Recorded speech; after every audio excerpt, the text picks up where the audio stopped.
So the funniest thing I think is that when people do you wrong, they'll stop talking to you. And I've spoken about this before. They'll stop talking to you, and then when you confront or say something about why they stopped talking to you, you are the issue.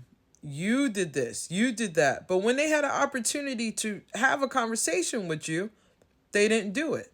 They ignored you, disrespected you, and you still try and say, "Hey, what's wrong? Why are you what's the problem?" They won't answer. And then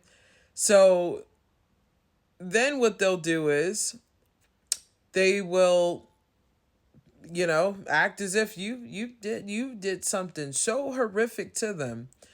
Well, when you look at it, they did something to you. And they know that you know. So they will think that you are stupid. They will think that they could treat you any old way like a trash.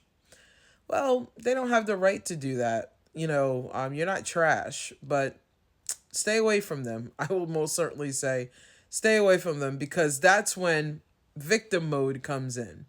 Victim mode comes in.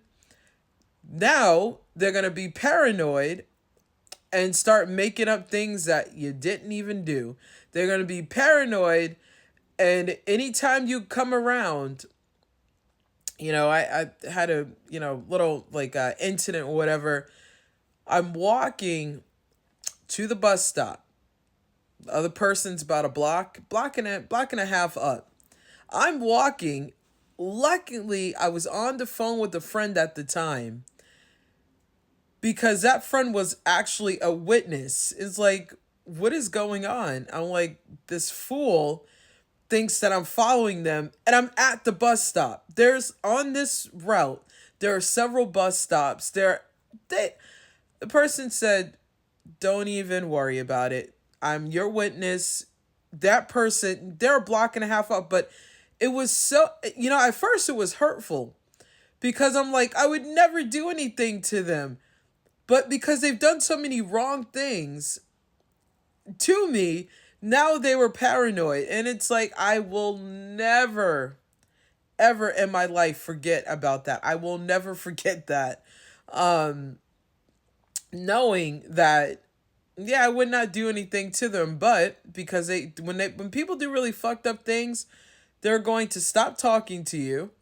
They're going to blame you for whatever effed up things that they've done. Then they're going. Well, in my case, I was told, "Oh, well, I'm not going back to a toxic relationship." Well, the relationship was toxic because of that person. So I don't know who was blowing up their head full of smoke, but the relationship was toxic because they were lazy. They didn't help do anything. They just did not. They thought that I was their in-house slave. They thought that I was supposed to be a punching bag and a walking mat, and now that I realize, so it's when you start looking at things, it's one of those, I should have left when my gut told me to leave. You cannot fall for the sob stories. Do not do like I did. Stayed around, felt bad, and I should have left. I had valid reasons to leave. Because a person did not clean, person did not cook.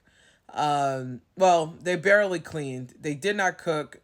My birthday would come around, Christmas was coming around, special moments would come around. Of course, I was not even thought about. And I have feelings, and I will never put up with that with somebody ever again. When you go out of your way, they don't go out of your way for you. Date nights, they don't do it. So what is the purpose, of being around? When you realize it in the end, you know that that person was using you. I stayed around too long because, unfortunately, I loved the person. I cared about them.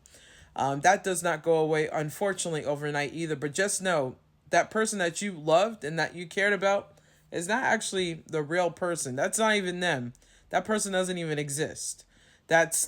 These people put on a great like a great acting show, and it is not a pretty. It's actually very hurtful. So take things a day at a time. Do not rush yourself in the process, but just some food for thought.